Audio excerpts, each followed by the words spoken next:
9. Firm determination is a mark of spiritual progress. Yavati Deva Prithvi Varimna, Yavdap, Sishyaduri Vadagni. Tatswa Masi Jayam Vishwaha Mahanstasme, Te Kamam Nam Iti Naumi.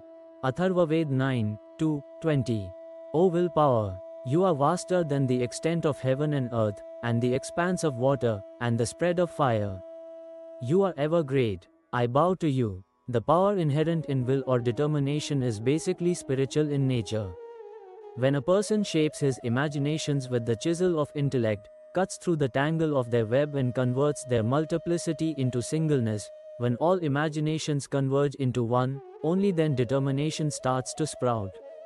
When all the emotions of heart, the entire vital force of the being and all the mental energies are poured into it, this tender shoot grows to become stout. The entire existence, the whole personality comes to rest on it. Only in the lives of those who are able to do so, miracles of the power of determination are seen to happen. Inner determination does not develop in those whose personality is unintegrated and whose inner energy currents are flowing randomly in different directions. Such persons lack concentration, resolve and competence. For them, determination is merely a word which has no meaning. They will begin any work but are unable to stay with it for long, and abandon the task midway on some excuse or the other. If they cannot catch hold of a solid pretext, the lame plea of boredom or ennui is always handy to rescue them. Such persons do make resolves at the drop of a hat but simultaneously keep many options ready, whereas resolve or determination is a condition of optionlessness. Once the determination is made, its goal has got to be fulfilled.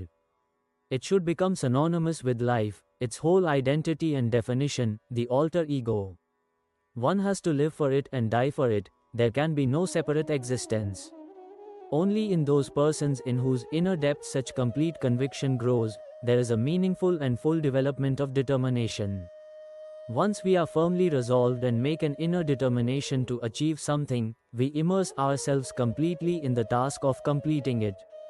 Come numerous obstacles, endless criticisms, or great sufferings, we do not allow our resolve to be shaken or diluted, and continue with our ceaseless striving till the resolve is fulfilled. The truth is that those who lead a spiritual life and look upon the omnipotent God as their controller and benefactor find the hindrances too, ultimately turning into indirect aids to their efforts. These challenges, in fact, go to increase their strength and act as a spur for heightened effort. It is only in the absence of spiritual disposition that obstacles are able to disappoint and dispirit us, and our determination gradually wanes and breaks. It is necessary to identify the reasons that lead to the disintegration of the resolve, because only by such identification can we circumvent them. The chief among these is the habit of worrying or brooding. We are wont to forget that this world is an objectification of the grand divine design and is controlled by that very divine will. He who overlooks this truth lacks in total devotion to God. Consequently, mind becomes stuffed with all sorts of anxieties, tensions and confusions. When this brooding tendency becomes chronic, the feeling of mental torment becomes a permanent feature, howsoever comfortably placed we may otherwise be.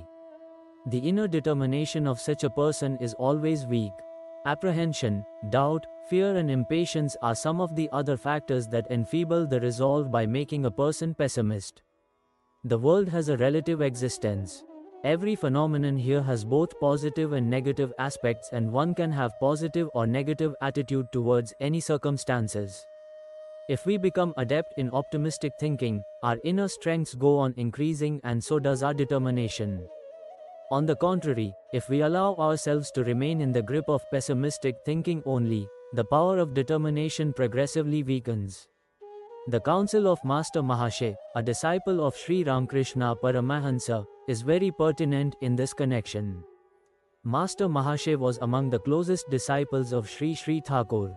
His spiritual faculties had developed fully by the blessings of the Guru. Once a novitiate of Belur Math wished to know from him the secret of spiritual life.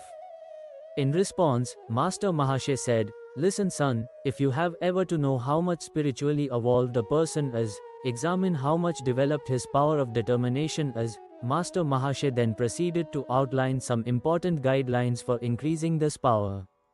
These are 1. Accept your failures with grace and maturity. We become unsuccessful for want of firm determination. So, after every failure, make an intensive introspection. Instead of foisting your shortcomings on others, accept them and rectify. 2. Grow tall in the real sense. This means that you should enlarge your virtues rather than ego. Increase in willpower will be a natural corollary. 3. Welcome the tests and trials God puts us to. Believe it, every suffering in life comes to improve our ability. If the sufferings are faced stoically and dealt with correctly, inner determination grows.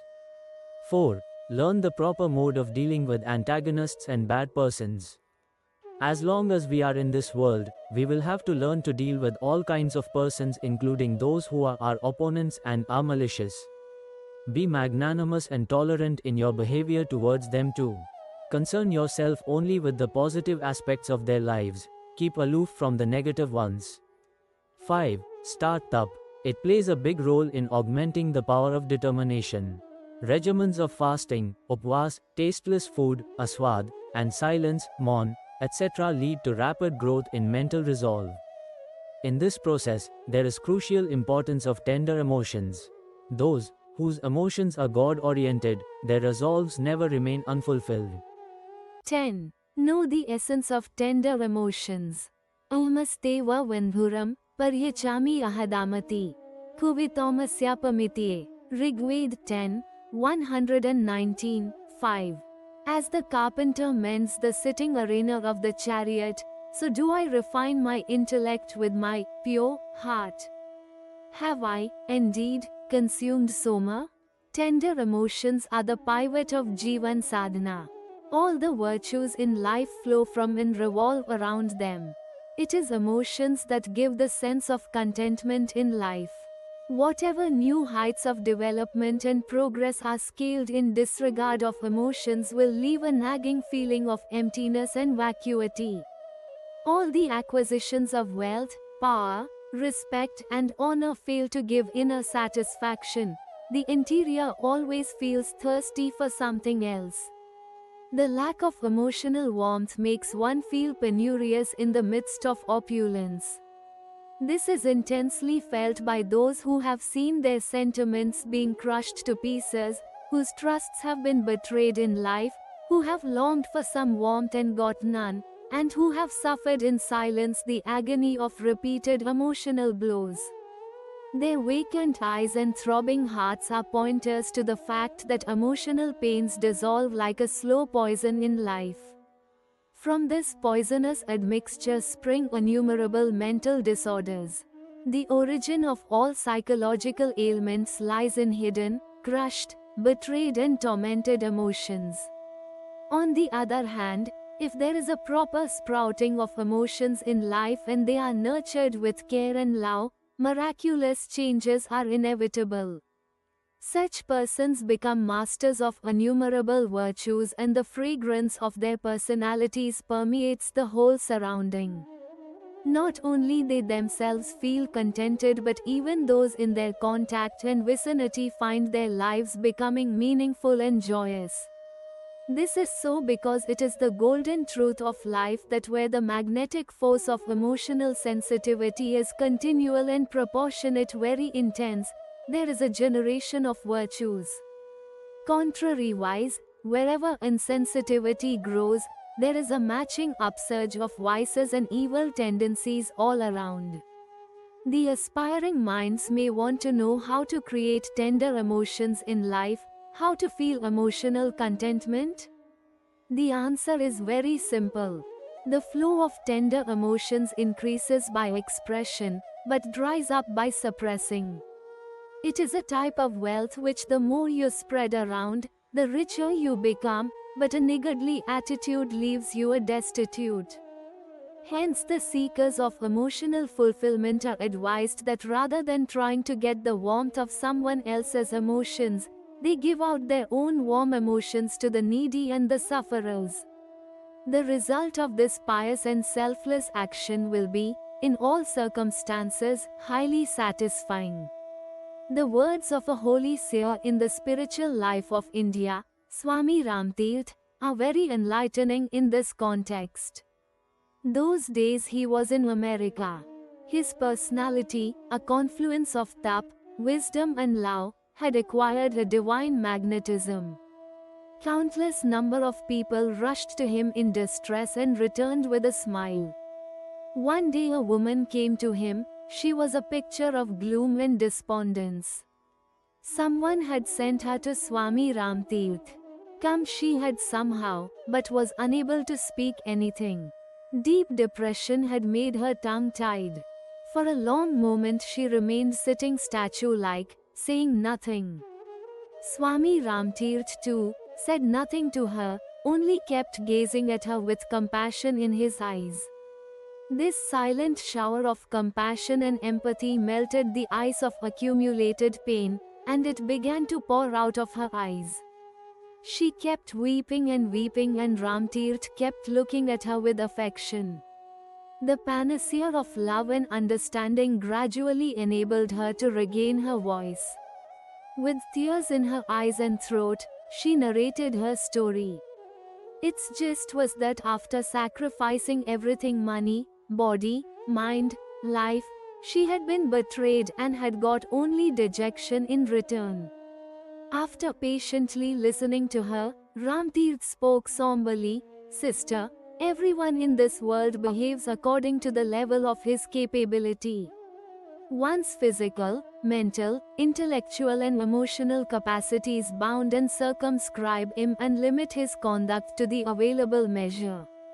Those whose emotions are soiled in selfishness and venality are only worthy of forgiveness. They should be forgiven with a loving heart.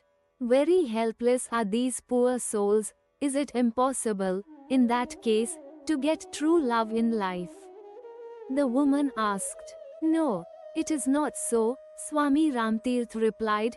"True love comes, but only to those who know how to love truly.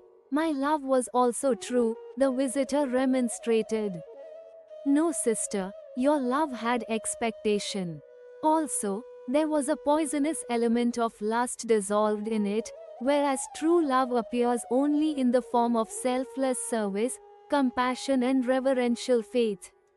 The woman realized the essence of Ramtirth's words. She now knew that love is only given, it does not demand anything. Love is the name of unconditional giving. It is the name of emotions that are free of lust, longing and egoity. Having assimilated this wisdom, she joined a hospital as a nurse.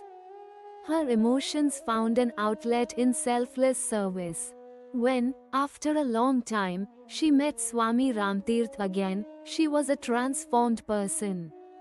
Her personality radiated a unique glow, the glow of contentment.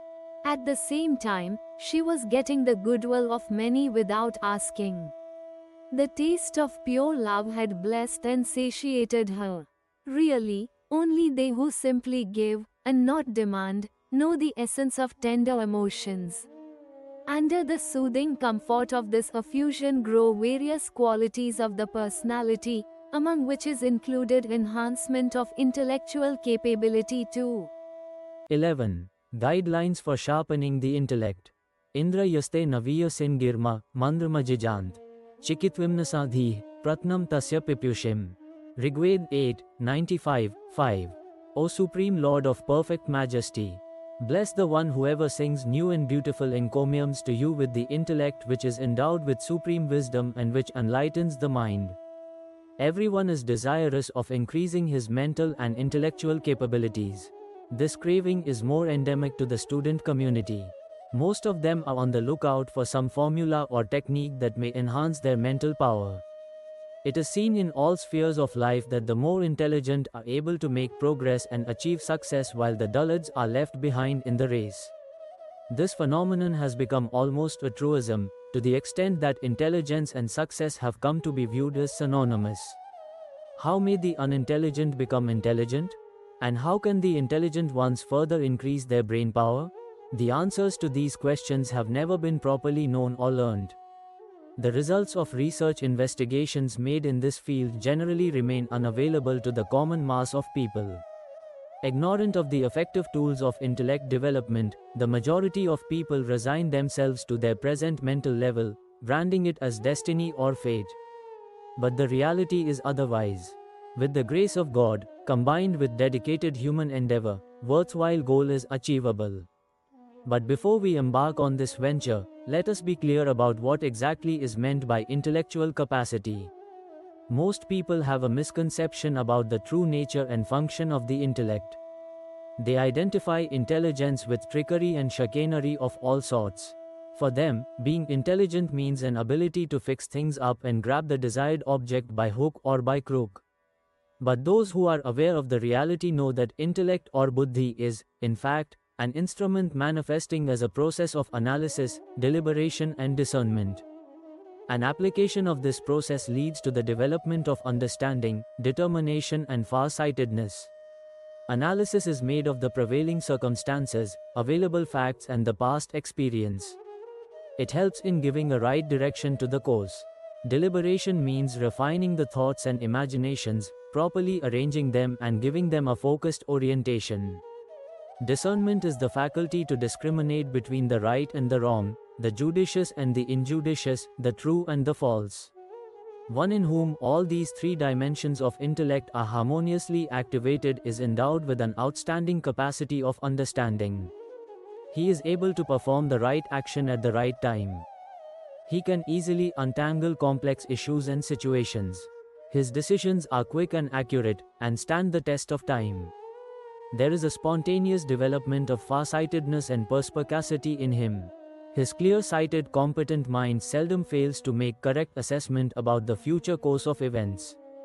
In this context, the thoughts of the great seer, scholar and Indologist Mahamahopadhyay Dr. Gopinath Kaviraj are worth reflection. The name of Gopinath Kaviraj should not be unfamiliar to whoever has an interest in Indian culture, philosophy and the science of spirituality. Kaviraj ji was, besides being a great scholar, also an advanced sarak, spiritual seeker. Once, while he was a professor, a student met him. Him was very unhappy, frustrated and depressed. Kaviraj ji called him at his residence and very attentively heard his tale of woes. The student's problem was that in spite of regularly attending the classes he was unable to grasp the lessons being taught. In other spheres of activity too, he felt intellectually handicapped. This sense of inadequacy had even driven him to suicidal attempts. Gopinath ji was deeply touched by his plight and encouraged him, "You need not get perturbed by this. The mother of the universe who transformed an ignoramus like Kalidas into a great poet will also bless you with a sharpened intellect. Only you will have to make some efforts for this." The boy gazed at him hopefully. Gopinath ji continued, "The first step in increasing the mental ability is steadiness. Beware that it is our flickering and unstable dispositions that act as a hindrance to intellectual development. To surmount this obstacle, it is necessary that you practice 3 hours of continuous study daily, albeit increasing the period slowly and gradually. When the body is steady, the mind also becomes stable, and this is conducive to the development of intellect. The next stage in this sequence is concentration of the mind. For this, it is essential for you to focus totally on the subject of your study. Even if you are unable to follow it, keep on trying to grasp the meaning with full concentration and diligence. A continued practice of concentrating the mind will automatically increase your power of comprehension. Besides these two main elements, there are many subsidiary points, namely 1. Curiosity, that is, an earnest desire to know more and more about a thing. 2. Company of the wise. We should try to cultivate contact with the learned, the thinking, and the intelligent persons. 3. Self-encouragement. Rather than wallow in pessimistic thoughts, it would be necessary to develop confidence in one's own ability. 4. Functional utility. We should try to know the functional utility of the knowledge we want to acquire. An awareness of such practical applicability makes the subject more easily comprehensible. 5. Pool of knowledge. Acquisition of information from different sources also helps in the development of intellect. 6. Deep insight. If you cultivate a keen eye, you will realize that the whole nature and our entire surroundings are imparting some lesson every moment. 7. Student mentality: one should consider oneself a perpetual learner and always remain eager to learn new things. 8. Faith in the divine grace: it compensates for the deficiencies and drawbacks and makes life meaningful. The Gayatri Mahamantra is the bestower of Sadbuddhi, the righteous intellect. By taking recourse to this powerful mantra, innumerable persons with poor intellect have been able to acquire superior intelligence. A regular chanting of this Mahamantra leads to steadiness of body and mind and one-pointed concentration. Besides, the subtle and powerful vibrations generated by the Mahamantra activate and energize the whole nervous system. The correct method of Gayatri Sadhana and its processes can be learned by reading Gayatri Mahavigyan, the Super Science of Gayatri, which has been published by Shanti Kunj, Haridwar. The sadhana of the elemental force of Gayatri is not only beneficial for the development of intellect but is also a short recipe for enhancing the memory power. 12. How to enrich our creative talents and memory? Yam medham devgana, pitarshchopaste, taya mamadya medha yagne, medha vinam kuru swaha. Yajurved 32:14. O fire, God incarnate, bestow on me the brilliance of intellect, which is prayed for by the gods and the spirits of the ancestors through devout adoration. Everyone is interested to find some short formula to increase memory power. The student community, in particular, feels its need more acutely. How to memorize a lesson fast? How to retain and not forget what has been learned? Such questions keep cropping up in the minds of students. In search of their answers, they indulge in all sorts of tactics, including recourse to some medicines, drugs. The drug companies too, on their part, exploit this vulnerability of the students. Through attractive and high-power advertisements and false promises of miracles, they are ever eager to make a fast buck. It is not known whether the really needy ever derive any benefit or not from the advertised drugs. This much, however, is certain, that the so-called recipe of strong memory remains a much sought-after mirage. In this connection, we should know and for certain that such wishful miracles do not happen anywhere in the universe. Every action, every event is defined and regulated by set rules of cosmic order, be they in the realm of physical laws or the spiritual. The same principle operates with respect to memory. This has a science of its own techniques. Those who know and understand it are able to derive benefit easily, while the ignorant ones waste their time in futile ventures and feel disappointed on crucial occasions. So, it is better that one should thoroughly understand the correct techniques of firmly committing something to memory and use them properly. Those who suffer from memory problems have some standard complaints. What can I do? I just cannot memorize. I had indeed memorized this, but forgot it. I can recollect but only piecemeal, and so on and so forth. There are contrary claims too of committing a thing to memory in just one reading, or recollecting exactly every detail of what had been read, or memories of long bygone times being still vivid in the mind, etc. There is an instructive anecdote, which will help in understanding these diametrically opposite statements relating to memory function. This anecdote is from the life of Vivekananda.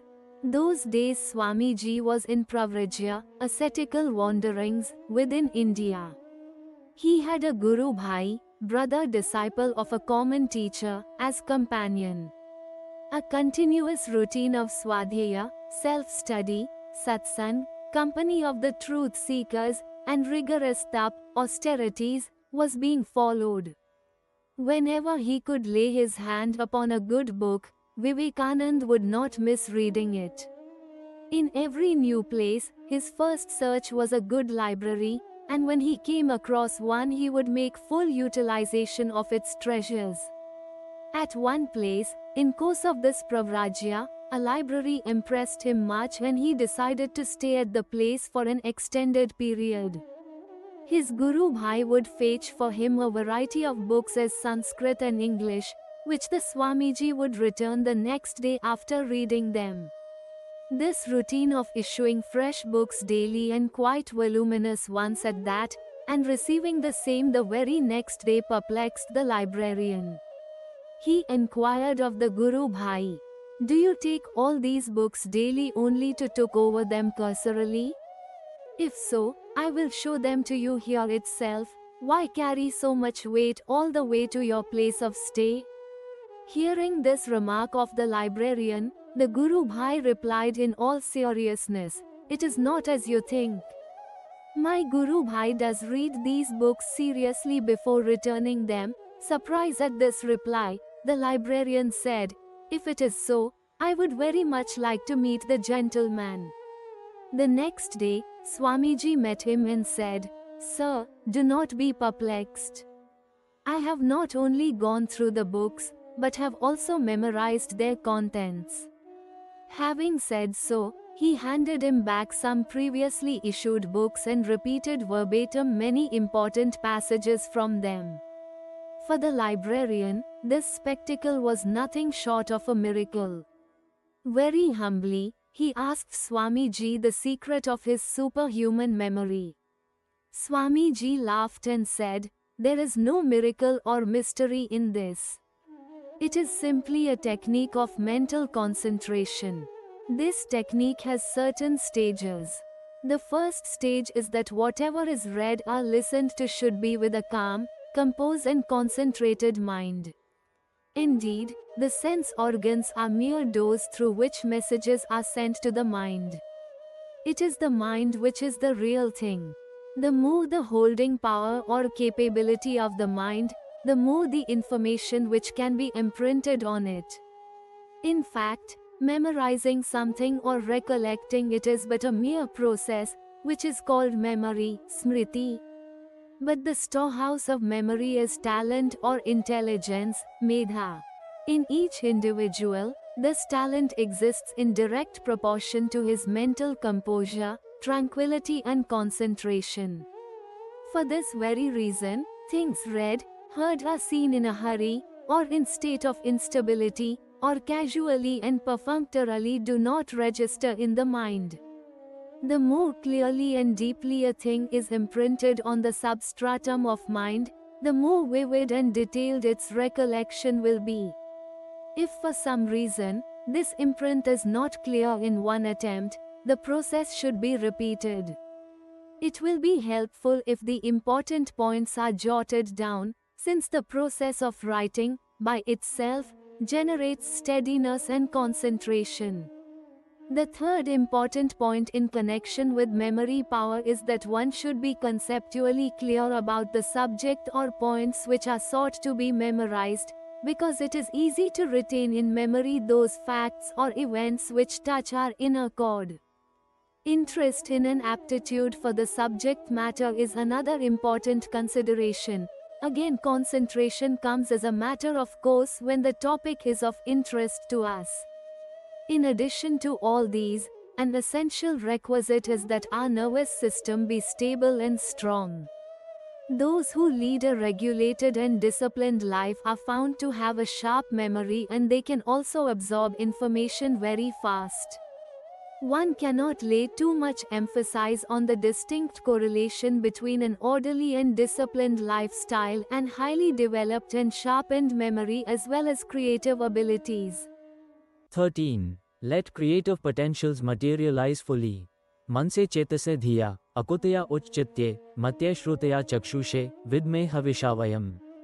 Atharvaved 6, 41, 1. We worship by Havi, altar offerings, for the power of reflection, mental inspirations and emotions, for consciousness and contemplation, for spiritual intellect, concentration, for inner resolves, miscellaneous stimuli, for intelligence, for powers of memory, hearing, learning, and sight, manifestation. Mental consciousness is the source of all creative potentials. In the fertile soil of mind sprout forth various kinds of creative urges.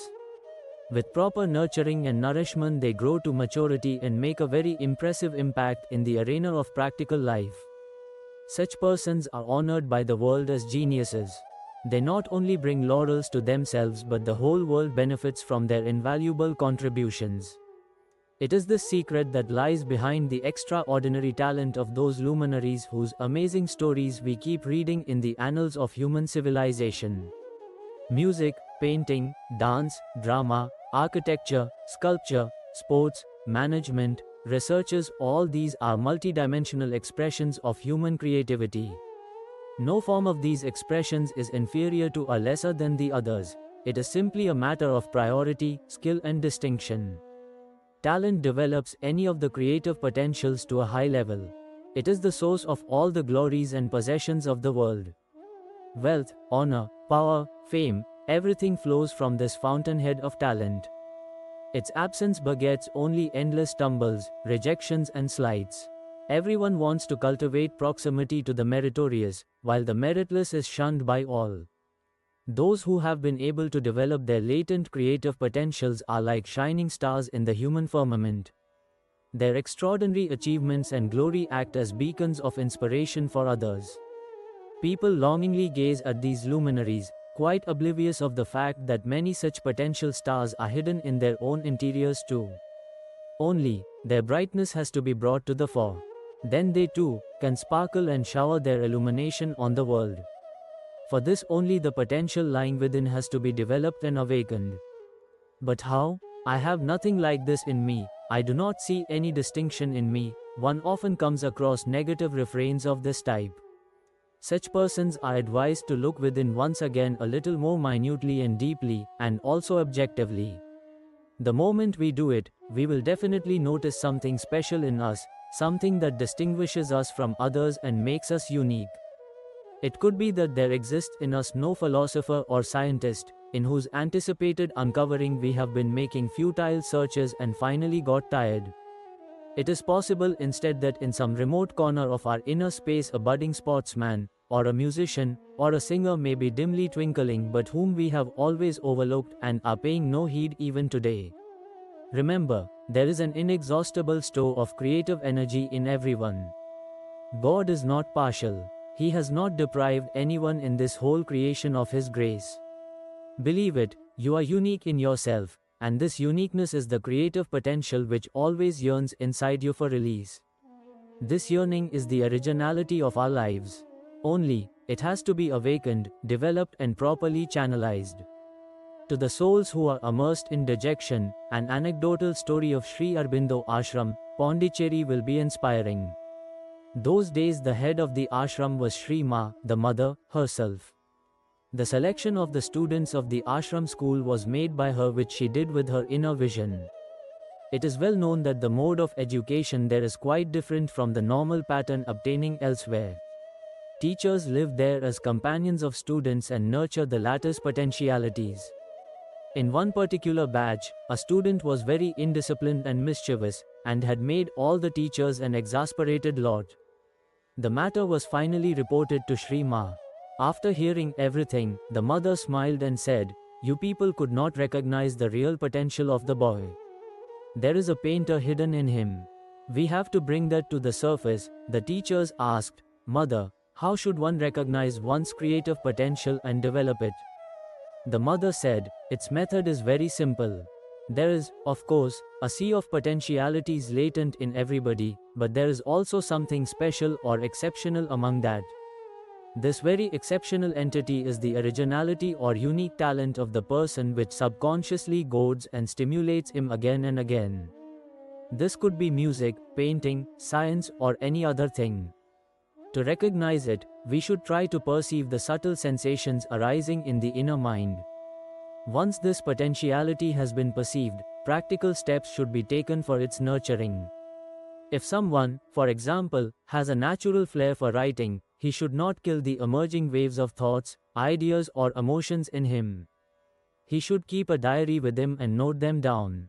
At the same time, he should keep alive the inclination for study and contemplation so that he remains in touch with the other currents of thoughts circulating in the world.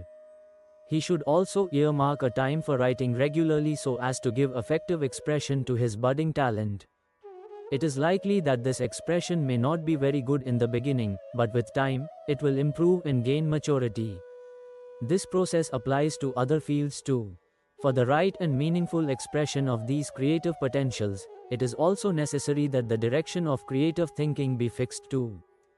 14. Creativity is developed by noble and positive thoughts. Ano bhadre kratavo yantu vishwata, aparitasa udmidha, deva no yatha sadmidvadhai, asanna prayorvak sitaro deve deve. Yajurved 25:14. Let benevolent, harmless, free and fruitful ideas come to us from all sides, so that the vigilant and protector gods continually make us prosper. Creative thinking is always oriented towards the good of all. Creative thinking means developing such a cast of mind which remains untouched by envy, anger, greed and other such destructive dispositions.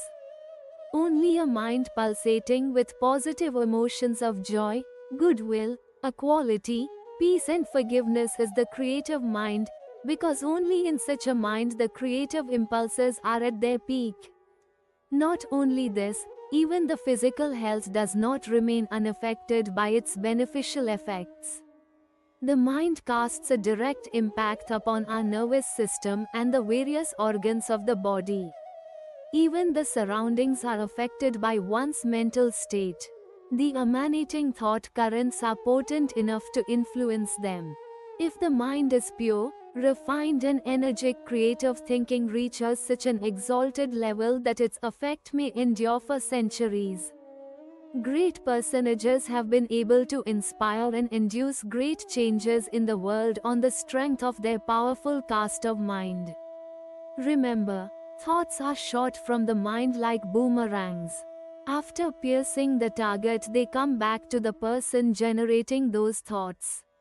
So, if we are sending out good, positive and creative thought signals, they travel through the world of ideas and reach the intended persons.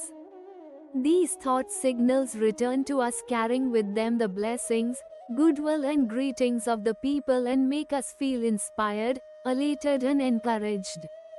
Conversely, when destructive and negative thoughts fly towards the target, they bring negative reactions. If the target happens to be more powerful, the negative thoughts fail to penetrate them and boomerang on us with double speed. Even if they succeed in denting the target, they still return and hit us with negative vibes. Projection of noble thoughts gradually elevates the mind, whereas negative thoughts put it on a downward slide. Consequently, many reactions ensue which ultimately give birth to mental, psychological disorders.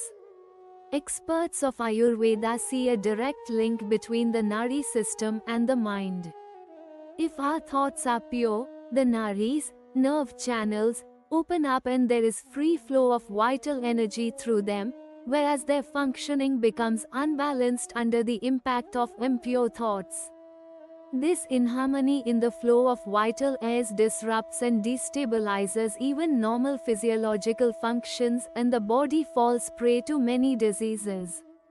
In short, be it the body or mind, it is continually inspired and influenced by thought currents. This is self-evident in literal sense too, and can be observed on people's faces. Whenever the feelings of joy and hope arise in the mind, the face reciprocates by radiating a perceptible glow. A malicious thought, on the other hand, makes the face dull and twisted. That is why, those whose minds always carry the burden of negative thoughts have their facial features giving a permanently contorted and crooked look. The experience of Kuldanand Brahmachari, a disciple of Bengal's renowned saint Vijay Krishna Goswami, may be recounted here. Kuldanand would remain very perturbed in the initial stages of his sadhana by the persistence of destructive thoughts in his mind. The more he tried to get rid of them, the more they would surround and haunt him like ghosts. In deep despair, he even entertained the idea of suicide, but then it occurred to him to seek the Guru's help. He went to Goswamiji and sobbed out his agony to him. Gurudev, resolved I indeed was for sadhana, but my mental plight is proving worse than that of animals. Base thoughts of sensuous pleasures, envy, jealousy, ego, etc. have infested my mind and refuse to go away. The situation has now become intolerable. Death is preferable to such a life. So I think I better die now. Vijay Krishna Goswami caressed Kuldanand's head and comforted him. This is inverse thinking, son. It is your mind which is the culprit. Rather than reform it, you intend to punish your body. If you have to reform, reform your mind. If you have to punish, punish your mind. But how? Kuldanand wanted to know. In reply, his Gurudev instructed him in the technique of creative thinking. He said, it is imperative that you stop regarding yourself weak and helpless.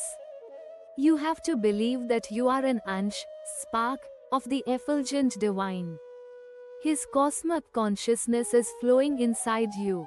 As this perception becomes strong, you will feel a surge of inner strength and be able to rein in the negative flight of your thoughts.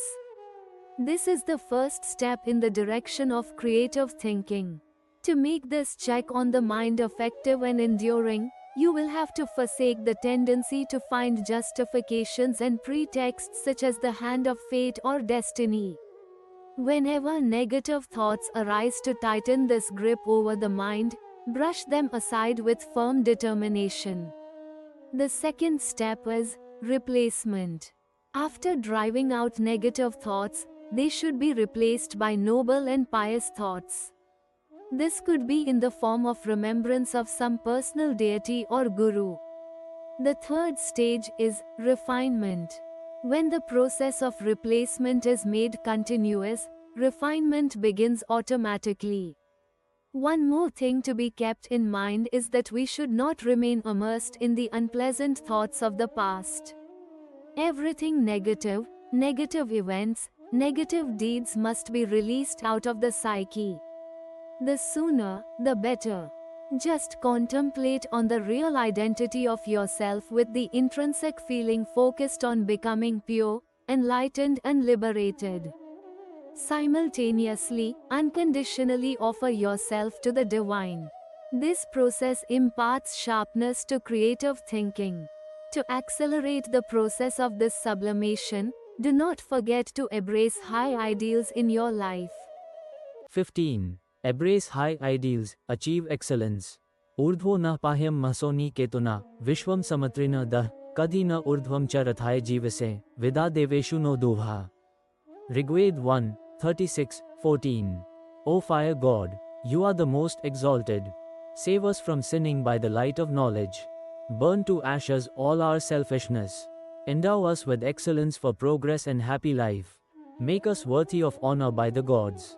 If we want to strive for excellence, we will have to embrace high ideals, because without noble ideals in life there can be no Jivan Sadhana at all. Without ideals, life becomes a meaningless meandering. What is the best course of life? How to walk this course? These questions in the mind remain in futile wait for an answer. The nagging feeling of not having realized one's potential, not having used one's capacity to the full always torments. The confused and troubled life drags on somehow, but there is no joy in it, no sense of contentment.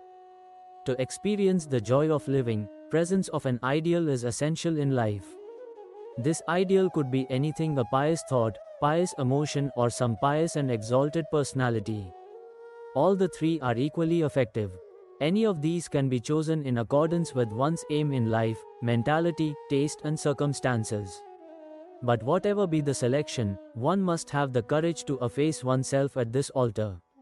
Without dissolving one's emotions, thoughts, mind and every breath into it, the ideal does not become forceful.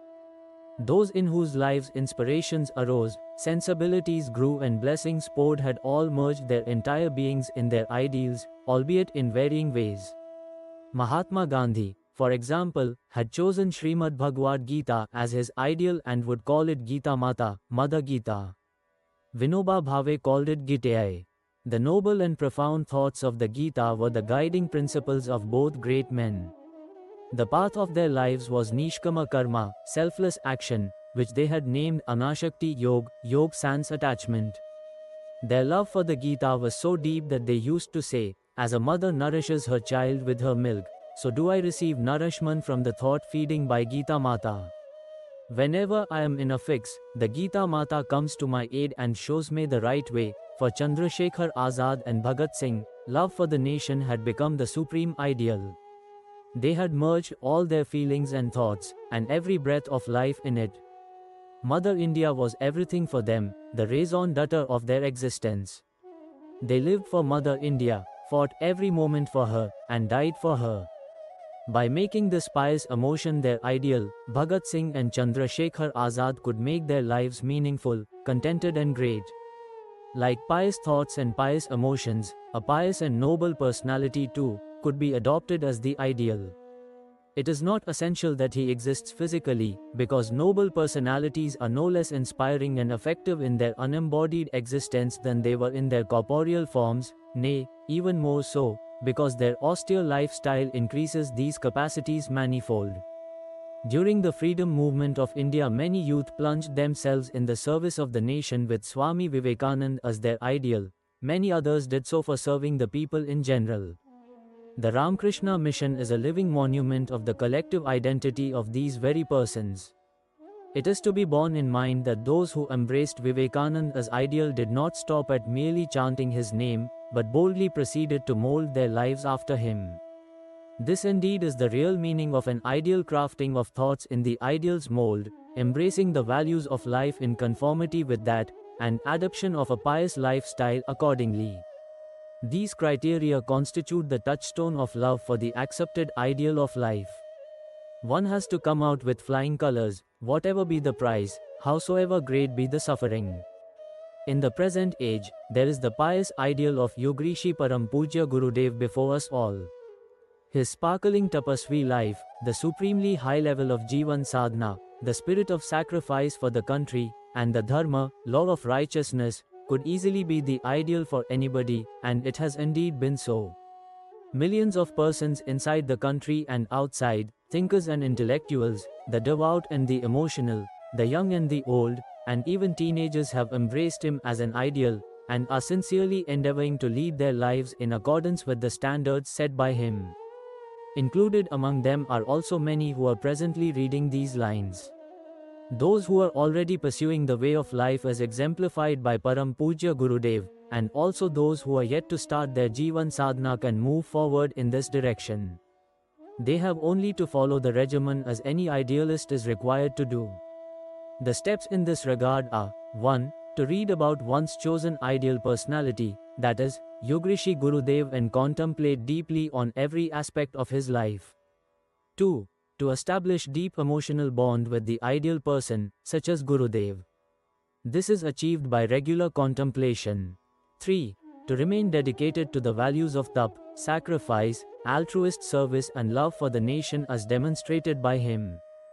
Whoever embraces this three-point scheme in his life will automatically start casting himself in the mold of Yogrishi Gurudev. What is more, it is the experience of such persons that even though the outer personality of sadhak remains active in the phenomenal world, his subtle consciousness hovers around Gurudev. What is needed is to increase one's self-confidence for the purpose of embracing this high ideal. 16. Guidelines for cultivating self-confidence. Ahindro na parjigya idam dhanam, na mrityun vaivataste kadachan, sommimma sunvinto yachchat vasu, na me purva sakhye rishathan. Yajurved 25:14. I am Indra. I never face defeat. Death cannot overpower me. Those desirous of extracting somras should beseech me only. Friendliness with me can never be detrimental. One who wants to lead a fulfilling life should try to develop self-confidence, which is the only source of courage, success and victory. Those possessing self-confidence are capable of accomplishing anything. Difficulties, obstacles and hurdles can neither deter nor discourage them. On the contrary, their courage multiplies thousandfold during adverse circumstances. They always go on marching with a positive attitude of achieving success. Circumstantial hindrances may sometimes compel them to stop or to retreat, but they never get disheartened under such situations. They take a pause and restart their struggle with fresh agility and redoubled courage. A self-confident man never accepts final failure, and he never fails finally because of his confident willpower. He firmly believes the grand truth of his identity as the undecaying, immortal, pious, enlightened and liberated soul. Being the child of the Almighty Lord, he concretely feels himself to be the source of infinite powers. This very specific faith endows him with success in every noble endeavor. But this deep self-confidence should not give way to self-conceit. Both are entirely different. A self-conceited man attributes his success to his own mental and physical powers. Success puffs him up with pride, while failure throws him into the dark dungeons of frustration. When an egotist person gets success, applause and honors, he starts treating others with disdain. On the contrary, depression caused by failure starts pushing him towards cowardly suicidal tendencies. Genuinely self-confident persons treat their achievements as godly gifts. They try their best to utilize their talents, prosperity and powers to relieve suffering, pain and distress of the needy and the helpless. Their struggle for success becomes a process to cultivate and promote virtues, while failures help them to trace their own deficiencies. They do not have a tendency to grab success, credit and fame by fair means or foul. All these automatically come to them because of their virtuous qualities and attributes. How to develop self-confidence? The truth is that we go on molding ourselves according to our own perceptions. A man who thinks himself dust is definitely trampled upon. Everybody walks over dust, but none moves over glowing coal. The persons who think themselves capable of doing hardest jobs and believe in their own capabilities create favorable circumstances all around them. The moment we firmly resolve to do a job, it is already half done, while habitually indolent people go on building castles in the air like a conventional fool. Self-confident persons always ultimately achieve their goals. Potential of a huge tree is always inherent in a small seed. This seed, when sown in the soil with proper manure and water, sprouts up into a large shady tree. Similarly, all possibilities lie dormant within us like seeds, which can be activated into sprouting with the water of discrimination and manure of virtuous thoughts. If we are able to touch and tap unimaginable powers and capacities lying dormant within us, we can very easily achieve the highest peaks of greatness. While addressing a meeting of volunteers, Ugrishi Reverend Gurudev detailed out some specific guidelines for developing self-confidence. Practicing his inculcations in life, anyone can achieve grand self-confidence. These guidelines are: 1. A firm belief and deep faith that we are immortal souls inseparable from the Supreme Spirit. 2. A belief that we dormantly contain all attributes of God. We have just to awaken them from dormancy into activation. 3. We are capable of executing the toughest of jobs provided it is in tune with the innate attributes and qualities of our soul and the Supreme Soul, because a self-confident person cannot do anything unvirtuous under any circumstances. 4. Even the hardest situations of life are just a challenge and never a misfortune. Our courage should be resolutely awakened to meet the challenge. 5. Whatever we term as distress or difficulty is actually a means provided by God to awaken our willpower and dormant capacities. 6. A truly self-confident man has 3 intrinsic qualities: determination, courage and a positive attitude of ultimate success. For him, moments of struggle are welcome challenges, which develop his willpower and strengthen his talents. As regards obstructions in the path of awakening self-confidence, Gurudev indicated following factors. 1. Habit of worrying. Those who always worry can never be self-confident. 2. Envious nature. In fact, one feels envy only when he assumes himself inferior to others, while we all, being children of God, are uniquely equal. 3. Doubts and suspicions do not let us concentrate and rely on us. 4. Those who suffer from fear of uncertainties and apprehensions always lack self-confidence. Get rid of these vicious tendencies and inculcate the qualities of self-confidence and self-esteem. 17. Develop self-respect. Samchedya swagne pracha vardhaye mam, ucchatisht mahte saubhagye, mate rishnu pasatro agne, brahmanste yashasa santu manje. Atharva Ved 2, 6, 2. O fire god Agni, you are resplendent, make this sacrificer, me, prosperous. Rise for bestowing great fortune. O Agni, may your worshippers never perish. May the singers of your glory be honored. The meaning of self-respect is inherent in self-dignity. It is experienced only by those who are conscious of their virtue-based dignity and never deviate from it. Those who care a fig for their dignity and readily stoop low for the slightest gain are always deprived of it. Self-respect is never given by others, it is self-earned. It is not the name of some civic honor or columns of praise in newspapers. It is a very private experience which takes place in our inner consciousness. The experiences of this feeling remain happy and contented irrespective of whether or not they are getting worldly laurels. Those bereft of this feeling always suffer from an undefined emptiness and dissatisfaction within in spite of getting all the worldly honors and praises. To emerge out of this dissatisfaction, the only way is to reinvent self-dignity and redefine self-respect, because the outer identity, of which people are normally aware, is in no way conducive to the process of Jivan Sadhana. Normally, respect for the ego or I sense is taken to be self-respect.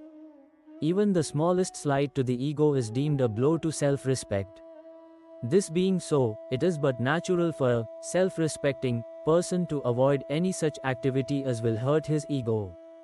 This erroneous identification has made the society's elite shun physical labor, because this is supposed to be a domain of the downtrodden and the lowly placed. How can the so-called respectable people do it?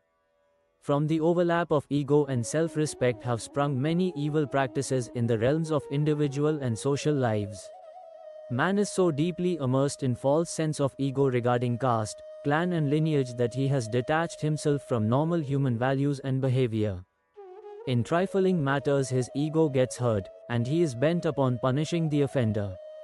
Of late, new laws have been reached and even killings are being done in the name of protecting the honor of caste and family. To reverse this perverse trend, it is necessary to redefine a noble emotion like self-respect. Self-respect is the ineffaceable line of normative bounds which must not be violated in any condition. Right conduct and righteous qualities define our self-respect. Noble sentiments and sublime values of life are its symbols.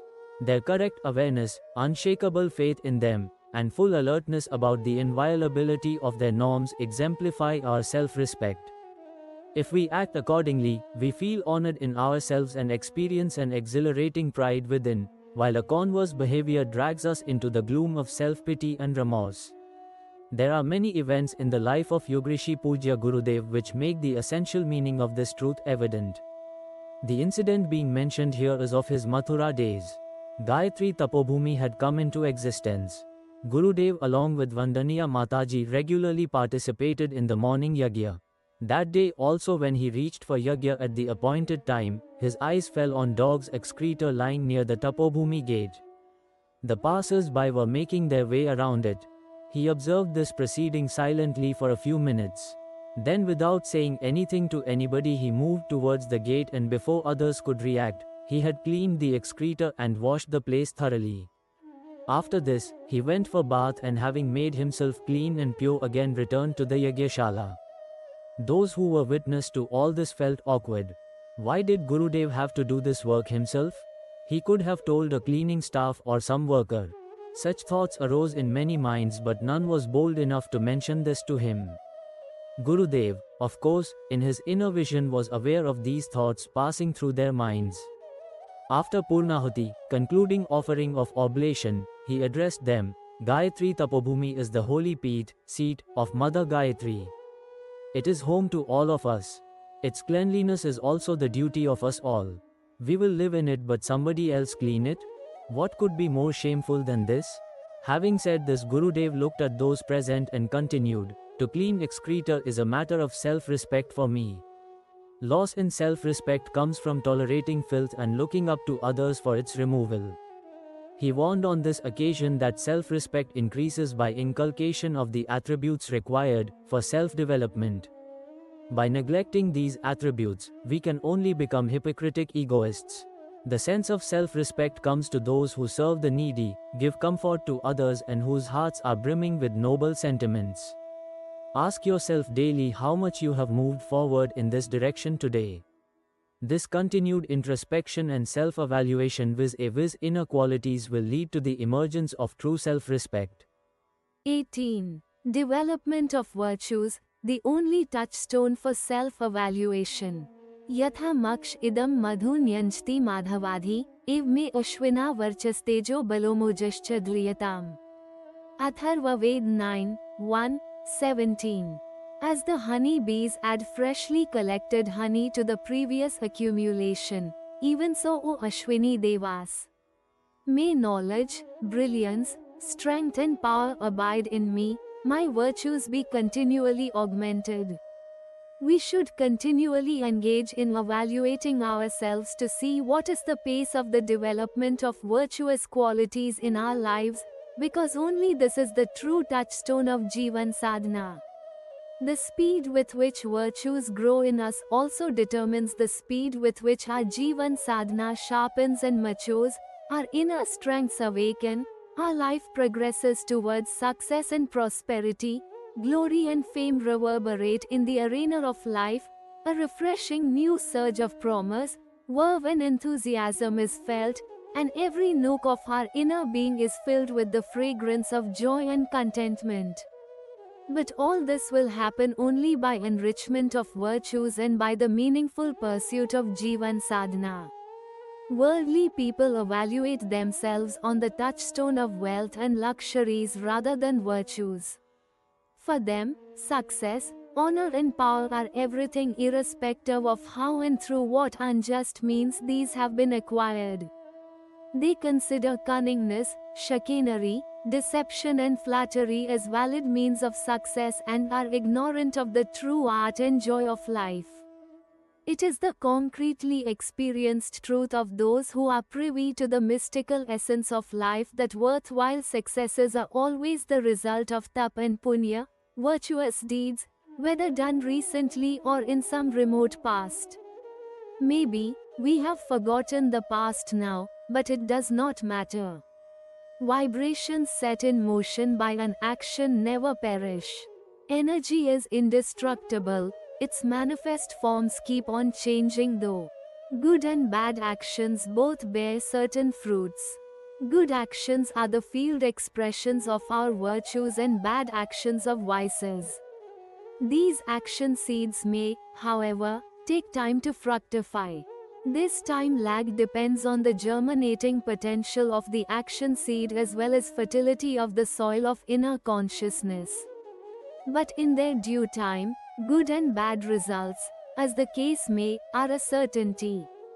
When the individual, ignorant of this truth, takes recourse to sinful means and achieves some success, he forgets that he is, in fact, enjoying the fruits of some of his own good deeds done in the past. Even if he had not resorted to any immoral means, now he would still have reaped these fruits, albeit after some time. In his impatience, he has unnecessarily injected bad deeds in the fruit of his success and made it contaminated. This contamination has reduced the lifespan of this success and it will end prematurely, while, otherwise, it would have endured for long. Those who put forth contrary arguments should know that if success and prosperity depended on wrong means, then their practitioners should never fail, nor any person with vices ever suffer downfall. But it is not so. Every wrongdoer comes under the inexorable law of sowing and reaping. When this situation arises, all accomplishments desert him, and all misdeeds of the past accumulated and sins start showing results. Hence, wrong means or bad actions can never be the parameter of success or evaluation of life. There is only one touchstone of self-evaluation: presence of virtues, and the only true source from which they spring is the individual's noble emotions. The more the flow of these emotions in a person, the more there will be flourishing of virtues in him. But if the emotions have impurities, vices will soon start thriving. Yugrishi Gurudev used to say, "Wherever there is sensitivity, there will arise rows of virtues spontaneously. On the other hand, where there is insensitivity, there will grow a crop of vices before long." In the days Gurudev used to live in Akhand Jyoti Sansthan at Mathura, a person came to him one day. He was sincerely remorseful of his wrongdoings and vices. He truthfully confessed to Gurudev all his past misdeeds and expressed his desire to turn over a new leaf in life.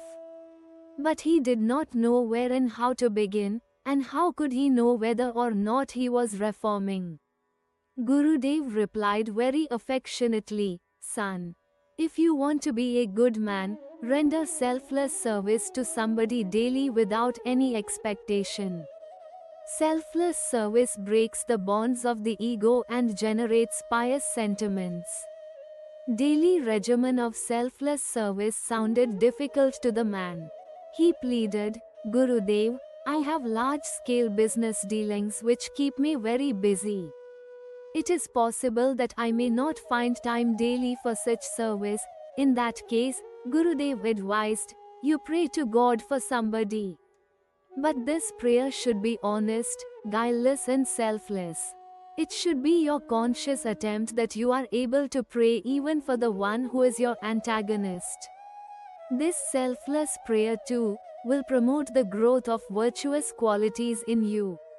One should evaluate oneself on the basis of the intensity of faith with which selfless service or selfless prayer is being offered and the honesty of one's feelings.